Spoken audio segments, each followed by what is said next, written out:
to take your Bibles to Galatians, hoofstuk 5. Galatians chapter 5, we're looking today at the blessed life. And the blessed life is one that walks in the power of the Holy Spirit, that walks by the Holy Spirit. And, I don't know what happened there. Was that something I said? No? Was it something I said? So, as way of introduction, I come across many Christians who really love the Lord Jesus Christ and have given their lives to Him and really want to serve Him, and they get on and they are serving Him, but every now and again they struggle with certain sin issues in their lives. And that's when they normally find their way to me, and they come and sit with me, and then I listen to what's going on in their lives. And I find out what it really comes to is perhaps a particular understanding of a portion of the Word of God, but also they may understand that portion of the Word of God, but it's not really impacting them, or they're not really doing it, even though they understand what it says, but they're not actually doing it. An example of this is Proverbs 3 verse 5 and 6, which says, "Trust in the Lord with all your heart and lean not under your own understanding. In all your ways acknowledge Him, and He shall direct your path."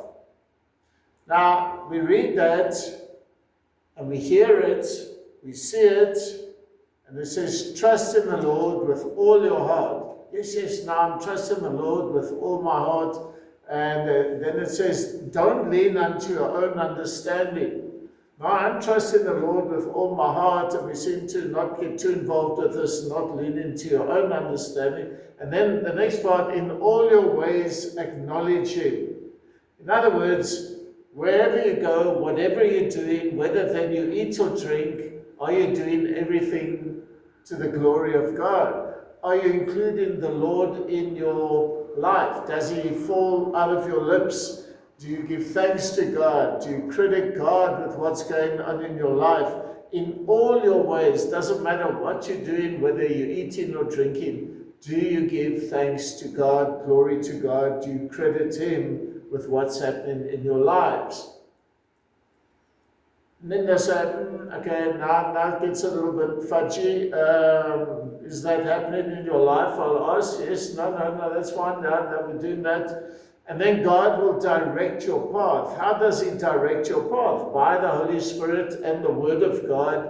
He will direct your path, and then the outcome will produce the fruit of the Spirit in your life. Now, if I listen a little bit more, then I found out, no, they want a particular issue resolved in their lives. So they say we trust in the Lord, but then I start hearing, but I'm trying this, and I'm trying that, and I think I'm going to do this, and I say, whoa, wait a minute, hang on a second.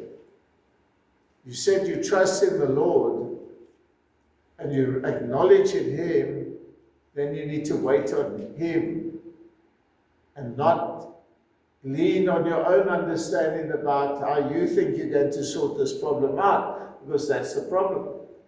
You're not really trusting in the Lord. And so a great example of this is in the life of Jacob. Jacob and Esau. Jacob stole the birthright from Esau. Instead of waiting on the Lord, he was a con artist, a trickster. His mom said, run off to Uncle Laban, just go there, wait there for a little bit, then I'll call you when the coast is cleared. But the coast never cleared because he got tricked by Uncle Laban, and he was a bigger trickster than him. And he conned him into marrying his ugly daughter. Then he got the next one, and that cost him 14 years of his life. Then he wanted livestock. That cost him another 7 years of his life. So he ended up being there about 21 odd years. Under Uncle Laban, never got to see Mom again. And then God intervened and said, you need to go back to Canaan. So, yes, Lord, I trust you explicitly. So, start the journey back, and then he hears that Esau's coming to meet him with 400 men. That means Esau's bringing an army with him, and he's obviously coming to get him now for what he did to him all those years ago, that he stole the birthright from him. And in his mind, he's picturing this: here's Esau coming, he's going to kill me and wipe me out, take all my things. So, but Lord, I trust you. You're the one that said I must go back, and I must go back and you'll take care of me. But yeah, now we've got this problem here. So, yes, I trust you, Lord. And so off he went. And he got to the river Jabbok, but before that he started sending presents towards Esau, sheep and everything, give all these sheep and everything, but Esau didn't need those sheep. He was wealthy in his own right already, and but Jacob's trying to soften him the blow now, and send all these presents ahead and everything. That's fine, but he gets to the river Jabbok, and he knows that tomorrow Esau's going to come meet him. Puts his wife and family on that side and all his livestock of the river. He goes this side of the river, and now he's going to wait out. So if Esau comes, Esau's likely to attack that side, wipe out his family and his flocks and everything. Then he can just run here, jump in his canoe, and zoop down the river and escape. I think the Ayatollah was thinking something like that, but too late for him. But then he finds out in the middle of the night there's a man wrestling. He wakes up and hears this man wrestling with him, and he's fighting with this man, and there's this whole wrestling match going on, and he doesn't give up. And Jacob, the trickster that he is, nobody's going to get the better of him. Maybe there's one of Esau's men or something. Now he's fighting with this man. It's dark, pitch black dark there, and he's busy fighting. And then suddenly the man touches him on his hip, puts his hip out of joint, and he suddenly realizes that it's the Lord himself, God, that he's wrestling with. And once he realizes that, he clings to the Lord and he says, "Don't leave me, please bless me. I'm not going to let go." God said, "The sun's coming up, I need to go now." "No, I'm not going to let you go." And he clings to God and he waits for that blessing. You see, he wasn't really trusting in the Lord. Well, I had to preach on that message at Everglen when I was still back in my days as a student. And that was just when I'd said to God, okay, I hear you calling me, I believe you're calling me into ministry. Will you sell my Nando's? I trust you explicitly. Well, 2 months went by, nothing happened. So I thought, God needs a hand. So these two hands, grubby hands, got involved, wrote out adverts and everything, and I waited, and the story goes, I had about 6 people come to buy my shop. And one man came up, this Muslim man arrived, and he said, "I have the money in the car in the boot."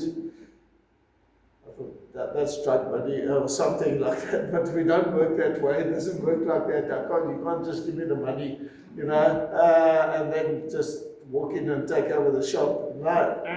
But all of them asked me, "Why are you selling the shop?" "Oh, because I'm going into ministry." They all got the gospel. They're coming back the next morning to sign the papers. They never came. They never came.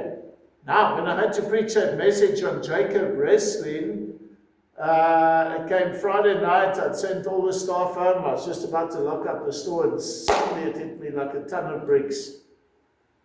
You are like Jacob, wrestling now with God.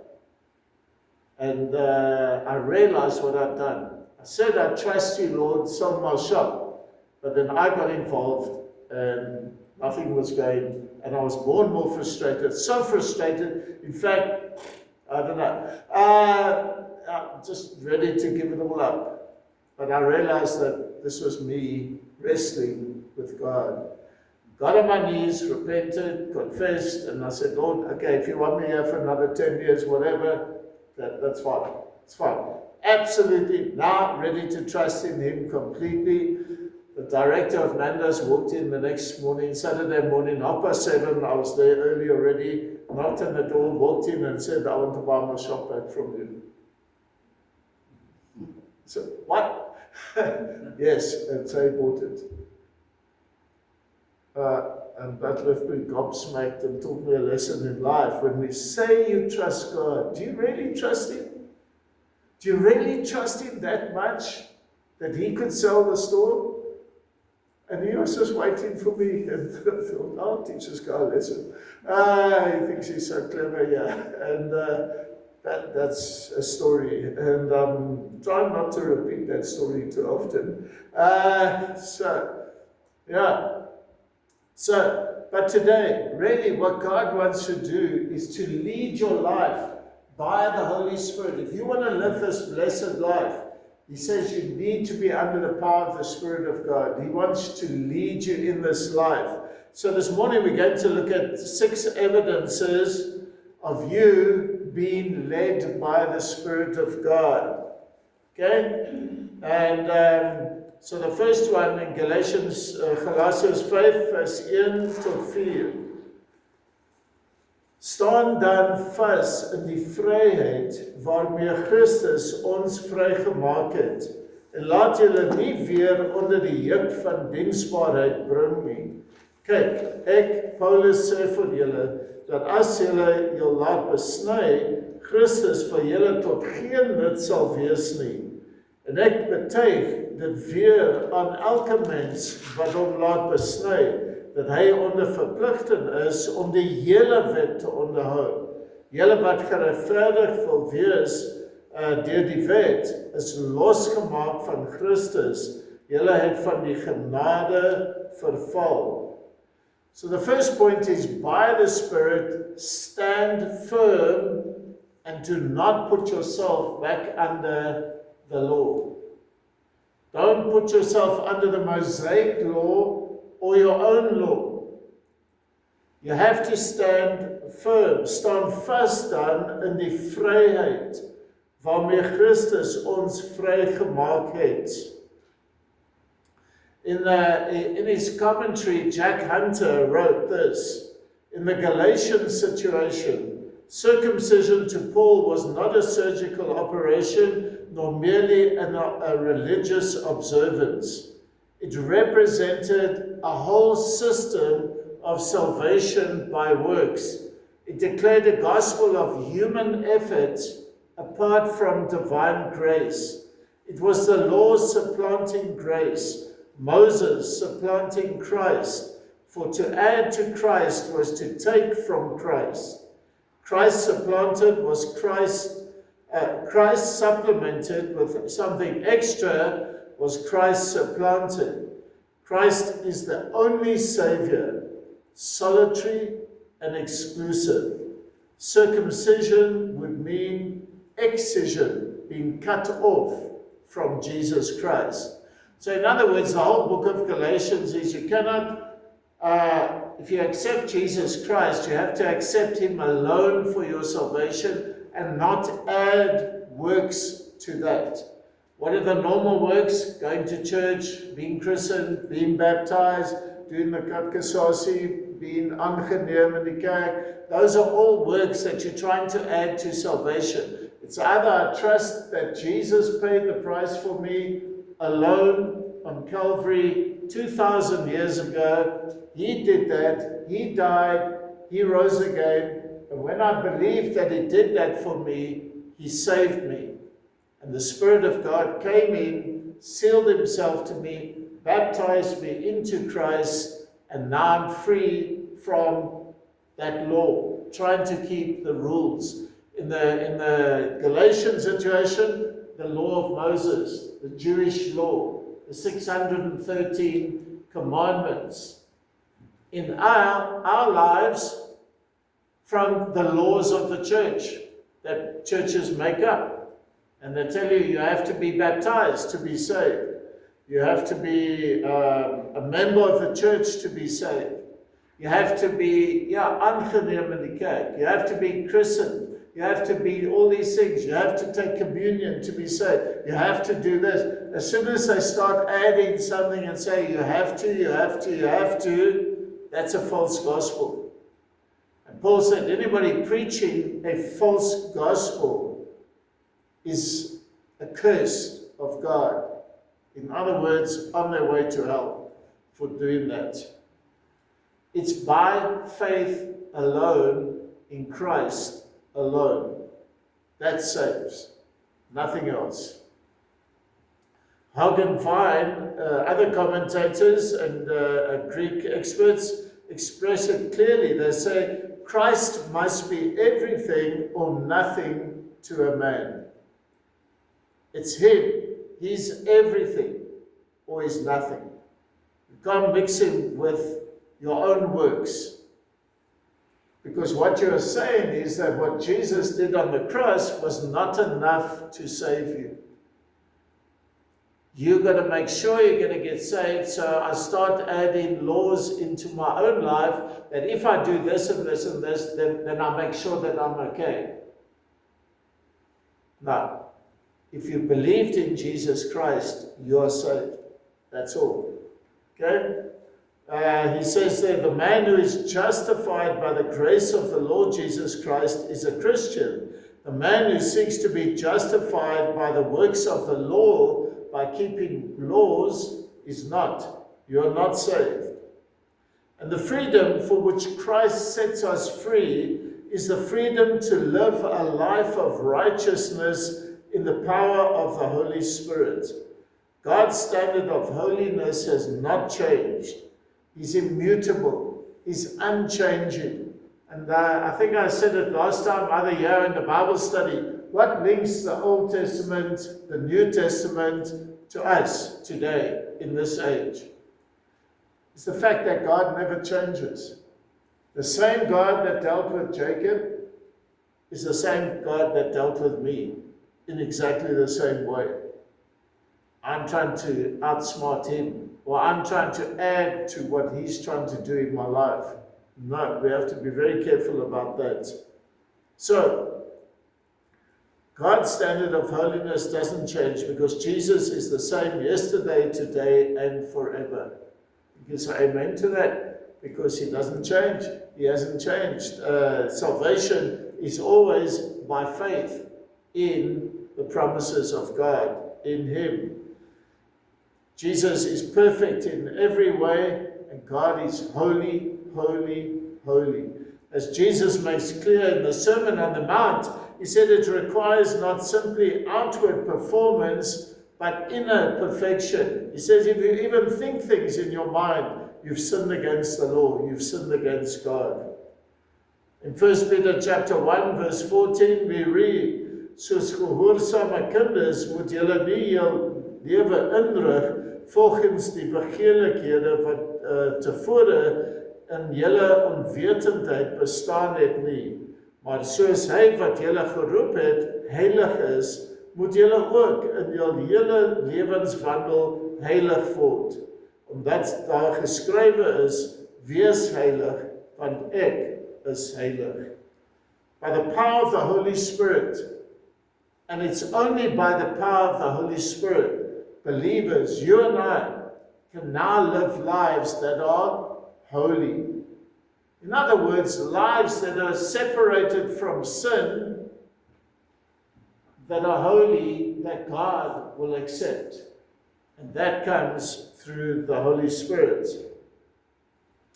The Spirit works in us. He begins a good work in us. He's continuing to do that work. It's called sanctification, heiligmaking, and he's trying to transform us to be like Christ. What? In our thinking, in the way we look at life, what we look at with our eyes, what we listen to with our ears, what comes out of our mouth, what we do with our bodies, with our hands, our feet, everything. The Holy Spirit wants complete control of us so that he can lead us and we can live as Jesus wants us to live. So that brings us to the second point. So the first one is stand firm in the freedom that you have in Christ. Jesus set you free from laws. And don't let anybody come and say, the minute somebody comes and says, you have to, that's wrong. You don't have to do anything. You are free. You are free to do what the Spirit of God wants you to do. You are free to do what Christ wants you to do. But when man comes along and say, you have to do this, you have to do that, you've got to be very careful on that and say, because that's setting up laws. If you want to go to heaven and you want to be right, then you have to be in church every Sunday. That's got nothing to do with salvation whatsoever. So we have to be careful. Someone once said, when Dominic Mark was still teaching me, our people come to church, all our people come to church every Sunday morning, every Sunday night, every Wednesday night, they're at church, and all of them are there. We were driving along in the car, and he said, what do you make of that? I said, yeah, well, it sounds good, eh? Don't you wish that for your church, that all of them would be there all the time, and everything, when the doors are open, everybody would be there? I think I can honestly say with Faith Fellowship that we've never once had everybody there all the time, at the same time, on any one Sunday in 20 years. There's always somebody missing there. And I said, yeah, that sounds good. What's wrong with it? He said, why are they there every Sunday morning, Sunday night, Wednesday night? Because they're told to be there. And he said, isn't that the same as the Muslims? They get told to pray 5 times a day. I have to think about that. They often drop these bombs, and they normally were in his car. Most of my training was done in his car as we were going 180 km per hour on my way to Malmesbury. And I was busy praying most of the time, and then he's trying to teach me. And one day he said to me, you don't seem to be reacting after we'd done some maneuver between trucks and everything. I said, no, I've been sitting there thinking, when it happens, it'll be quick and then I'll be in heaven. Because we're going so fast. But we were normally racing to Malmesbury, then back this side, then to Paul, and oh my goodness, those were the days. And then when he had that green car of his, that Hyundai or something, the one day we were coming down the mountain and we had a student with us. He was in the back, Justin Hutz. You remember him? I don't know, that was a long time ago. But he was here for 6 months. I just hear this blood-curdling scream come from the back. Ah, we're going to die! And we're going down the mountain from Bredasdorp, round the corner and everything. And then Mark pulls out this checker's packet. He said, yeah, blow out the airbag. But that helped my prayer life a lot. That's how he got me to pray. But anyway, the second point is, by the Spirit, we wait for the hope of righteousness. Kyk in vers 5. Want ons verwag deur die Gees uit die geloof die geregtigheid waarop ons hoop. Want in Christus Jesus het nog die besnydenis, nog die onbesnedenheid enige krag, maar die geloof wat deur die liefde werk. What is this hope? But Christ in me, the hope of glory. If Christ is in me, the Holy Spirit's in me, I know where I'm going. I'm going to heaven. Okay? The ultimate glory, when we are raptured, we're going to be with the Lord and Savior. We're going to see Him. We're going to look at Him. We're going to see Him face to face. First in the clouds, then we're going to heaven, and we're going to come before Him, and we're going to see Him face to face. He will judge us and give us our rewards if we have been faithful. How does all that happen? By the Spirit of God. Okay? In Galasiërs 2 vers 20, ons lees daar, ek is met Christus gekruisig, en ek leef nie meer nie, maar Christus leef in my. En wat ek nou in die vlees lewe, leef ek deur die geloof in die Seun van God wat my lief gehad het, en homself vir my oorgegee het. En dan in Titus 3 vers 4, maar toe die goeie tierenheid van God ons verlosse en sy liefde tot die mense verskyn het, nie op grond van die werke van geregtigheid wat ons gedoen het nie, maar na sy barmhartigheid het hy ons gered deur die wat van die wedergeboorte en die vernuwing deur die Heilige Gees wat hy ryklik uitgestort het op ons deur Jesus Christus, ons verlosser, sodat ons geregverdig deur sy genade erfgename kan word ooreenkomstig die hoop van die ewige lewe. So we, through the Spirit, what an amazing thing this is.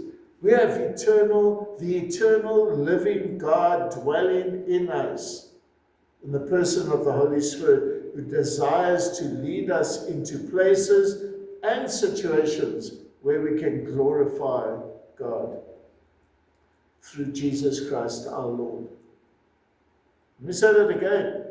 We have the eternal living God dwelling in us, the Holy Spirit, who desires to lead us into places and situations where we can glorify God through our Lord Jesus Christ. Now, if you are just following a set of rules and regulations, then you think you've done it all and you've got it. Then when things just go a little bit whacked out here on this side, then you think, oh, what's happening now? But I'm sure I've ticked the box and I've done all these things. Actually, it's the Spirit of God leading you to places. He takes us out of our comfort zone sometimes so that we can glorify God through Jesus Christ. We do not, you see, we don't belong to ourselves anymore. We belong to the Spirit of God. William MacDonald writes, what God looks for in the believer is faith working through love. Faith is complete dependence on God. Faith is not idle. It manifests itself in unselfish service to God and to man. And the motive of all such service is love. Thus, faith works through love. It is prompted by love, not by law. This is a truth found many times in the scriptures, that God is not interested in rituals, but in the reality of a godly life. Which brings us to the third point. By the Spirit, we can obey the truth. So, let me just read the verses. Vers 7. Julle het goed geloop, weet julle verhinder om die waarheid gehoorsaam te wees. Hierdie oortuiging kom nie van hom wat julle roep nie, 'n bietjie seerdeeg maak die hele deeg seer. Ek vertrou van julle in die Here dat julle nie anders sal dink nie, maar die een wat julle in die waar bring, sal die oordeel dra, wie dit ook mag wees. Maar ek, broeders, as ek nog die besnydenis verkondig, waarom word ek nog vervolg? Dan is die struikelblok van die kruis vernietig. Ag, as die wat julle opstande maak, hulle self tog maar ook wil vermin. The Judaizers, they wanted these believers to come back into Judaism and keep the law. And to demonstrate this, they wanted them to be circumcised. And Paul said, I wish that they would even go and mutilate themselves. In other words, not circumcision, make themselves eunuchs in the process. And so, we've got to be careful. They were trying to get these Gentiles to take on the Jewish law. And they said, it's okay to trust in Christ, but you must keep the law as well. No.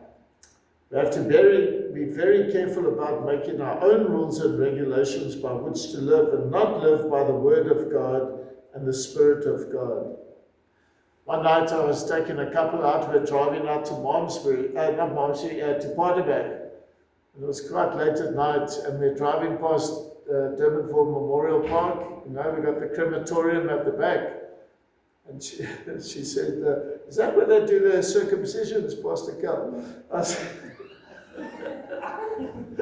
I tell you what, we laughed all the way to the camp and back and everything. I said, no, that's the cremations, dear. Big difference. Ask your husband, he can explain it to you.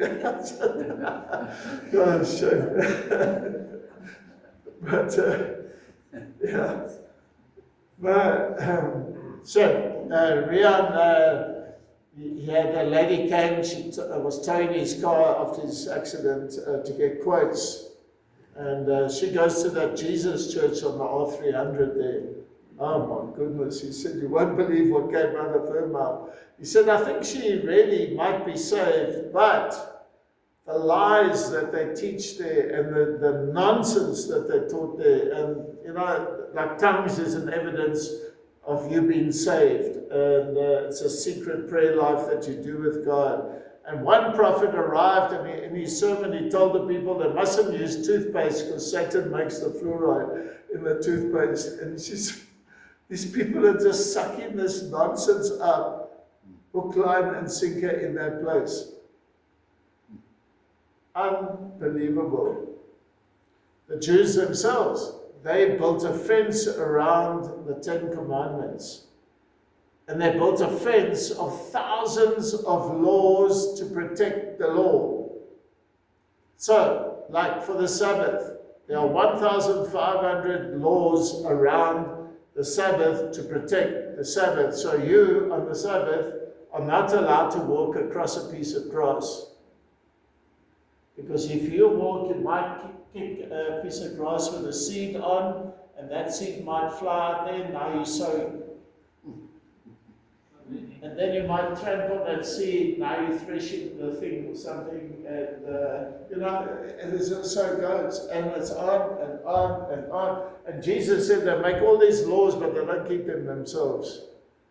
Impossible to keep.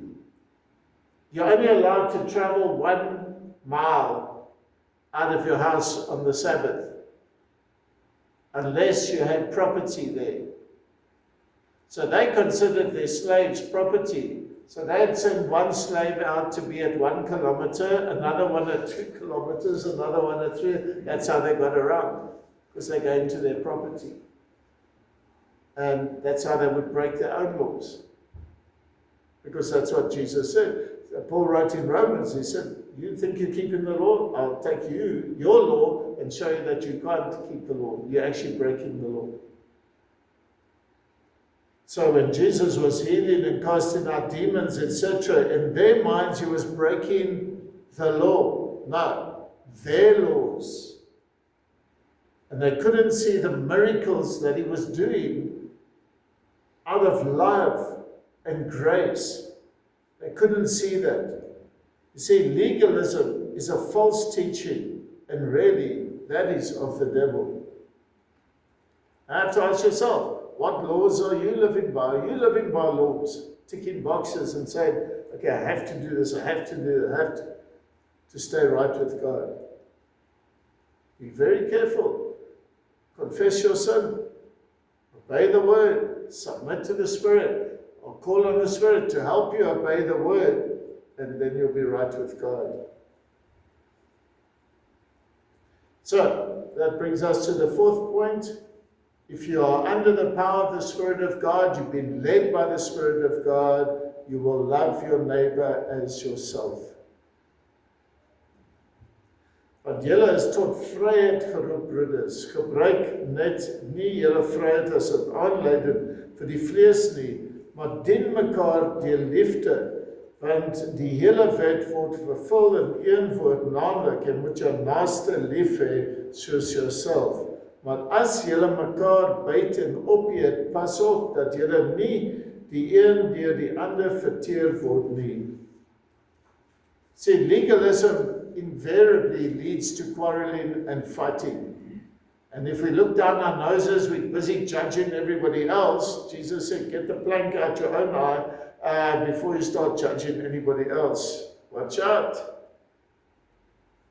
Yeah, how strange. You have a people who wanted to be under the law, and the law required you to love your neighbor, yet the very reverse happened. They've been backbiting and devouring one another, and this behavior springs from the flesh, to which the law gives a place and on which it acts. Christian liberty does not mean in any way that we now have a license to sin. Let me say that again. Just because you're free in Christ doesn't mean you can go do what you want. You can try that. You're free to do it. But God will come and discipline you to bring you back. online. Okay? He'll discipline you in love, and only ever in love, if you do not obey his word and his spirit. A.T. Pearson wrote, and he said, true freedom is found only in obedience to proper restraint. A river finds liberty to flow only between banks. Without these, it would only spread out into a slimy, stagnant pool. Planets uncontrolled by law would only bring wreck to themselves and to the universe. The same law which fences us in fences others out. The restraints which regulate our liberty, our freedom, also ensure and protect it. It is not control, but the right kind of control, and a cheerful obedience which make which make the free man. It's traffic rules. If you obey the rules, things are supposed to go fine. If everybody obeyed the rules, then life would be much better out on the roads there. I read this quote in J.I. Packer's book, Knowing God.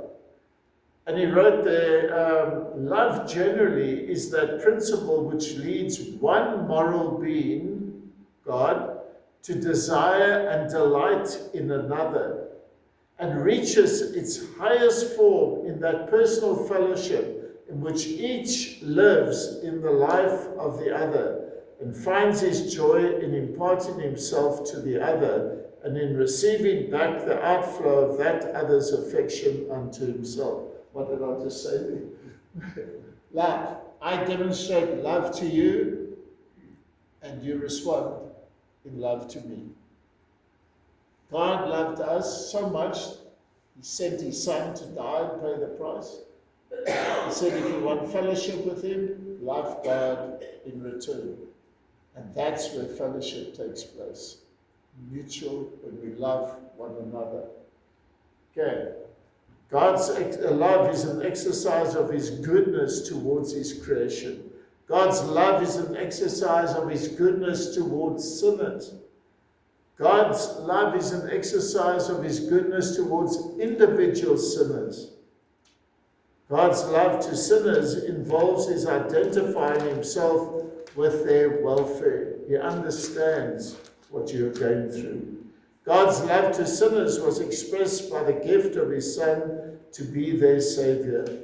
And God's love to sinners reaches its objective as it brings them to know and to enjoy him in a covenant relationship. We are to imitate God in the power of the Holy Spirit and love our neighbor in the same way. In Ephesians chapter 5 verse 1 it says, wees dan navolgers van God soos geliefde kinders en wandel in liefde soos Christus ons ook lief gehad het en hom vir ons oorgegee het as 'n gawe en offer aan God tot 'n lieflike geur. What does our love look like? If we are standing firm in our freedom, submitting to the truth of God and being led by the Spirit, then we are able to express that same love, God's love towards others. It's a sacrificial love. It's a giving love. I was in a counseling situation this week, husband and wife, and they're biting and devouring one another's, and I said, well, that's not love. And I said, you need to learn how to talk to one another again. You can't carry on like that. That's not love. You need to love each other. You need to sacrifice for each other. You need to forgive each other. And then start talking properly to one another. Jesus said, by this all men shall know that you are my disciples, if you have love one for another. That brings us to point number 5. By the Spirit, walk through this life in victory over your flesh. So we dealt with the law, we are free from the law.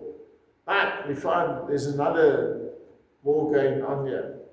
Galasiërs 5 vers 16, maar ek sê, wandel deur die Gees, dan sal julle nooit die begeerlikheid van die vlees volbring nie. Want die vlees begeer teen die Gees en die Gees teen die vlees. En hulle staan teenoor mekaar, sodat julle nie kan doen wat julle wil nie. Maar as julle deur die Gees gelei word, dan is julle nie onder die wet nie. En die werke van die vlees is openbaar, naamlik oorspel, hoerery, onreinheid, ongebondenheid, afgodderry, towery, vyandskap, twis, jaloersheid, toornigheid, naarywer, tweedrag, partyskap, afguns, moord, dronkenskap, rassery en dergelike dinge waarvan ek julle vooraf gesê, soos ek al vroeër gesê het, dat die wat sulke dinge doen, die koninkryk van God nie sal beerwe nie. Did you by any chance notice that there's a war going on inside you? There are two parts to you. One is called the flesh, this meat pack that you live in, earth suit, whatever you want to call it. Okay, the fleshy part, it's full of sin. The Spirit of God wants to lead you that way. This will always want to go that way. And it will want to go that way, and outside is the world and the devil, and it always wants to do the opposite to what God wants you to do. But in you, the Holy Spirit has come to live in you, and your spirit is alive in Christ, has been born again. The Spirit of God is sealed to your spirit. Okay, so now you have the Holy Spirit, and your spirit is alive inside of you, and you, your soul, you can make a choice. Which one do you want to submit to? Do you want to do what your flesh wants you to do, or do you want to do what the Spirit of God and your spirit want to do? So here's this tug of war that goes on in us all the time. And so we have this, and it's like we have two trees. Schofield said the problem of the Christian life is based on the fact that so long as the Christian lives in this world, so to speak, two trees, the old tree with the flesh and the new tree with the divine nature implanted by the new birth. And the problem itself is how to keep this old tree, the flesh, unfruitful, barren, not bearing fruit. And so to make the new tree fruitful. And the way that we solve that problem is to walk by the Spirit. In other words, the Holy Spirit is the one that can give you the power, give you the strength, give you the grace that you need to say no to yourself. And yes to your spirit. Sin is self. Yes to your spirit will do what God wants you to do. Paul wrote in 1 Corinthians 6 vers 17, maar wie die Here aanhang is een gees met hom. Vlug vir die hoerery, enige sonde wat 'n mens doen is buite die liggaam, want wie hoerery bedryf sonder teen sy eie liggaam. Of weet julle nie dat julle liggaam 'n tempel is van die Heilige Gees wat in julle is, wat julle van God het, en dat julle nie aan julself behoort nie, want julle is deurgekoop. Verheerlik God dan in jou liggaam en in julle gees wat aan God behoort. Finally, how do I know I'm living by the Spirit? What is the evidence that the Spirit really is active in my life and I'm living by Him? En dit bring ons by punt nommer 6. By the Spirit you will produce godly fruit. Maar die vrug van die Gees is, vers 22, liefde, blydskap, vrede, lankmoedigheid, vriendelikheid, goedheid, getrouheid, sagmoedigheid, selfbeheersing. Teen sulke dinge is die wet nie. Maar die wat aan Christus behoort, het die vlees met sy hartstogte en begeerlikhede gekruisig. As ons deur die Gees lewe, laat ons ook deur die Gees wandel. Laat ons nie word soekers van ydelle eer met mekaar uitdaag en mekaar beny nie. This describes a life that God really wants you to live, a life producing fruit. Did you notice that it says that's not just the final list of the fruit? There's lots more fruit.